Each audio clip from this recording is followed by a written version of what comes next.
경기 이천시에 있는 물류 창고에서 큰 불이 났습니다. 소방은 인근 소방서 인력과 장비를 모두 동원하는 대응 2단계를 발령해서 진화 작업에 들어갔습니다. 자세한 내용은 취재기자 연결해서 들어보도록 하겠습니다. 윤태인 기자, 화재 소식 전해주시죠. 네, 먼저 저희 YTN으로도 화재 제보 영상이 계속해서 들어오고 있는 상황입니다. 들어온 제보 영상부터 먼저 보시겠습니다. 멀리서 보더라도 많은 연기가 건물 지붕을 감싸고 하늘 높이 뿜어져 나오는 모습입니다. 또 창고에서 멀리 떨어져 있는 곳에 있던 시민들도 까만 연기가 멀리 퍼져나가는 모습에 화재가 난 걸 알고 영상을 찍어서 제보해 주셨는데요. 그 정도로 화재 규모가 크다는 걸 알 수 있습니다. 자동차를 타고 근처를 달리던 시민들도 화재 현장을 촬영해 제보했는데요. 창문은 물론 기둥 사이사이로 까만 연기가 끊임없이 뿜어져 나오고 있고 또 기둥 사이로 보이는 건물 내부가 연기로 가득한 것을 볼 수 있었습니다. 또 시뻘건 불길이 보여서 창고 내부에서 화재가 계속되고 있는 걸 알 수 있습니다. 화재로 지붕도 찌그러지고 곳곳이 파손된 상태입니다. 경기 이천시 부바릅에 있는 3층짜리 물류센터에서 불이 난 건 오늘 오전 10시 20분쯤입니다. 불이 근처로 번질 것을 우려해서 소방은 인근 소방서 장비와 인력을 모두 동원하는 대응 2단계를 발령해 진화 작업을 벌이고 있습니다. 네, 물류센터 큰 불인데 지금 다친 사람도 있는 건가요? 네, 현재까지 60명이 대피한 것으로 파악됐고 인명피해도 없는 것으로 파악됐습니다. 불이 난 물류센터는 지하 1층, 지상 3층으로 된 건물인데요. 지상 1, 2층에서 30명, 3층에서 30명이 대피한 것으로 파악됐고 소방당국은 진화 작업을 벌이면서 인명피해 여부를 계속 확인하고 있습니다. 이천시도 물류창고 화재로 다량 연기가 발생하고 있다며 주변 도로로 우회하고 인근 주민들은 안전에 유의하라는 안전재난 문자를 발송했습니다. 소방은 불을 모두 끈 뒤에 자세한 화재 원인을 조사할 계획입니다. 지금까지 사회부에서 YTN 윤태인입니다. 네, 이번엔 전문가 연결해서 화재 사고 좀 자세하게 짚어보도록 하겠습니다. 함은구 을지대 안전공학 전공 교수가 전화로 연결돼 있습니다. 교수님 안녕하십니까? 네, 안녕하십니까? 네, 조금 전에 화면 보셨을 텐데요. 검은 연기가 상당히 많이 위로 이제 피어오르고 있는 그런 상황인데 화재 네네. 규모 어느 정도라고 보이십니까? 지금 이제 그 대형 물류 창고고요. 그 지상 3층에 지하 1층 그리고 연면적이 8만 제곱미터 규모로 이렇게 알려져 있는데요. 예. 지금 이제 뭐 연기가 굉장히 다량으로 발생하는 특히 이제 이 연기 형태를 보면 이 물류 창고 같은 경우에 대부분 이제 샌드위치 패널이라고 하는 자재를 사용을 해서 이 건축을 하고 있고요. 예. 지금 보이는 이제 연계의 형태라든가 연소 확대되는 그런 그 형태들도 이런 그 샌드위치 패널이라든가 안에 이제 여러 가지 그 보관 중이던 이 가연물들로 인해서 굉장히 좀 급격한 확대를 보여주고 있는 걸로 이렇게 보여집니다. 네, 급격한 확산세로 보인다라고 이제 얘기를 해주셨는데 저희가 뭐 지금 구조도를 확보한 건 아닌데 지금 이렇게 화면을 보셨을 때는 샌드위치 패널 형태로 상당히 좀 화재가 크게 확산될 걸로 보인다 이렇게 보시는 건가요?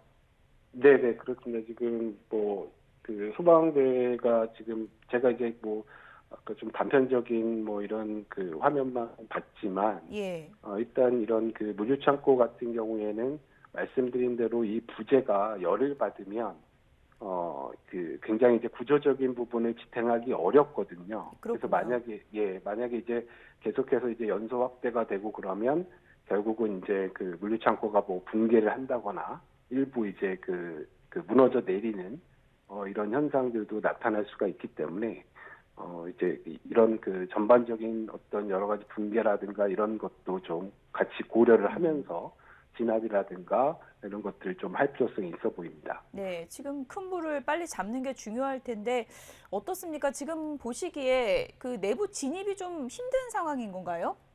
네, 그렇습니다. 지금 뭐 정확하게 지금 현장 상황을 제가 뭐 그 파악하기는 어려운 조건이긴 한데요. 예. 일반적으로 이제 이 샌드위치 패널로 이루어진 이런 그 물류 창고 같은 경우에는 앞서 말씀드린 대로 연소 확도가 굉장히 크고요. 그리고 예. 이제 가장 중요한 것이 방화 구획이라고 하는 부분이 있습니다. 그러니까 뭐 쉽게 말씀드리면 내화 구조로 둘러싸여 있는 이제 방화문 형태로 연기라든가 화염을 좀 가둘 수 있는 이런 것들이 이제 일반적인 건축물에서 사용이 되는데 예. 이 물류창고와 같은 이런 것은 일반적으로 이제 층고가 높거나 아니면 이제 제가 말씀드린 이제 방화구역이라든가 이런 것들이 용도상 설정되기가 굉장히 어렵기 때문에 지금 말씀드린 것처럼 뭐 구조라든가 이런 것들을 하기 위해서 소방대를 투입하거나 이런 것도 굉장히 어려운 그런 그 조건이라고 할 수가 있겠습니다. 네.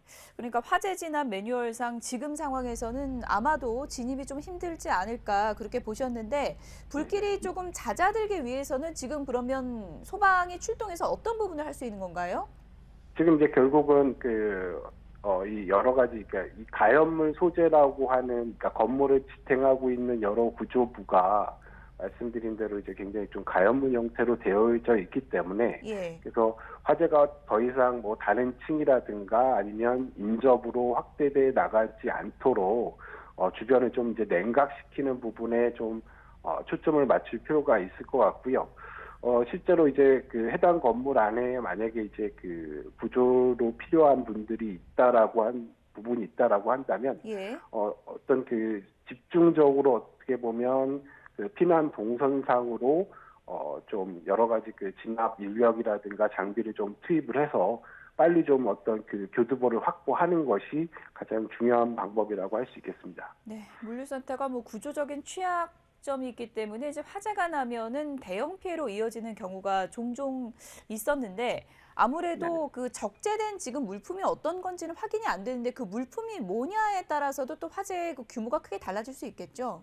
네, 그렇습니다. 지금 앵커께서 지적해 주신 것처럼 실제로 물류창고에 대한 그 건축 재료도 중요하지만 말씀하신 대로 그 안에 어떤 그 물류 형태의 것들이 있는지 저장 물품이 굉장히 중요하고요. 그 가장 최근에는 그 아리셀 공장 같이 실제로 이제 뭐 그 2차 전지라든가 배터리라든가 뭐 소위 말하는 그 열폭주가 일어날 수 있는 이런 가연물들에 있다라고 하면 굉장히 또 더 위험한 조건이라고 할 수가 있겠고요. 또 한편으로는 뭐 그런 그 배터리 아니래도 뭐 여러 가지 유류라든가 그리고 폭발성 물질이 있는지, 그래서 소방당국에서는 이제 해당 물류 창고가 어떤 그 위험물이라든가 이런 것들을 저장 취급하고 사용하는지, 그리고 어떤 물품을 저장해서 사용을 하고 있는지 이런 것들에 대한 면밀한 좀 파악을 하신 후에 여러 가지 그 진입이라든가 이런 것들을 좀 고려를 할 필요성이 있어 보입니다. 네, 지금 상황을 다시 한번 좀 짚어드리면 현재까지 60명이 대피한 것으로 파악이 됐고 인명 피해는 현재까지는 없는 것으로 파악이 됐습니다. 이 네네. 물류센터 지금 지하 1층, 지상 3층으로 된 건물이고요. 지금 검은 연기가 피어나고 있는 지금 실시간 상황입니다. 검은 연기가 피어오르는 양이 조금은 줄어든 것 같긴 한데요. 교수님, 네네. 끝으로요. 지금 뭐 검은 연기가 이제 솟아오르는 양은 앞서 본 화면보다는 조금 줄어든 것 같긴 한데요. 네네. 일단 인명 피해가 혹시라도 있을 인명 피해를 줄이는 게 방지하는 게 가장 중요할 테고요. 앞으로 네네. 이 화재 지금 그 화재 진압에서 가장 중요한 부분이 뭔지 끝으로 좀 정리를 해주시죠. 네네.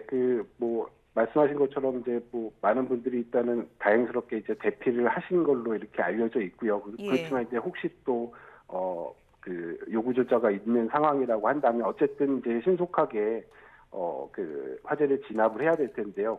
만약에 이러한 화재에서 이제 가장 문제가 됐던 부분 중에 하나가, 만약에 무리하게 어떤 그런 구조자를 수색을 하기 위해서 들어가거나 뭐 이런 부분들은 좀 지양을 좀 해줄 필요성이 있겠습니다. 더더군다나 이제 물류창고 같은 경우에는 앞서 말씀드린 대로 이제 구조적인 붕괴가 일어나면, 그래서 대부분이 어떤 소방대가 많이 피해를 받는 그런 사고 유형이기 때문에 이런 소방대에 대한 안전이 첫 번째 우선 상황이라고 할 수가 있겠고요. 두 번째는 지금 이제 형태상 보면 이게 3층짜리 건물인데 연기가 이제 최초 기계실에서 발화가 됐다라고 이제 제가 보도상 봤는데요. 예. 실제로 이제 연기가 발생해서 지출화되는 부분들은 결국 이제 연기가 부력에 의해서 이제 위쪽에서 이제 나오는 형태로 보여지니까. 예, 지금 3층에서 연기가 제일 많이 나오는 걸로 보이거든요. 화면상으로는요. 네네네. 예. 그래서 그 상황을 놓고 보면 결국은 이제 해당 층이 이제 층간 구획이 안 되어져 있는 건물이라는 거를 우리가 알 수가 있겠고요. 그러니까 그렇군요. 다시 말씀드리면 이제 그 위로 이제 굉장히 뻥 뚫려져 있는 그런 형태의 건물이기 때문에 어떻게 보면 피난상에 있어서는 좀 더 좀 그 시간을 벌 수 있는 그런 형태의 건물이 아니었을까 이렇게 좀 보여집니다. 네. 이천 물류센터 대형 화재 전문가 연결해서 짚어봤습니다. 지금까지 함은구 을지대 안전공학전공 교수였습니다. 오늘 전화 연결 감사합니다. 네, 고맙습니다.